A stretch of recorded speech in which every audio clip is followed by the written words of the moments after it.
Nega Shimoliy Koreyada haligacha Ronaldo jahon chempionligini 2010-yili yutgan deb ishonishadi? Hammasi o'sha chempionatda boshlangan. Shimoliy Koreya ilk bor musobaqada qatnashib, Braziliyaga qarshi yaxshi o'yin ko'rsatgan. Otiga 0-1 hisobida yutqazgan. Ammo haqiqiy voqea Portugaliyaga qarshi o'yinda sodir bo'lgan.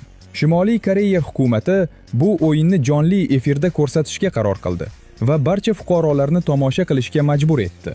Biroq Portugaliya ilk bo'limdayoq 4 ta gol urgach, efirni shoshilinch tarzda uzib qo'yishdi. Omadsizlikni yashirish uchun hukumat keyinchalik Portugaliya butun turnirda g'alaba qozondi deb e'lon qildi. Shu tariqa go'yo Shimoliy Koreya chempionga qarshi mag'lub bo'ldi degan afsona yaratildi.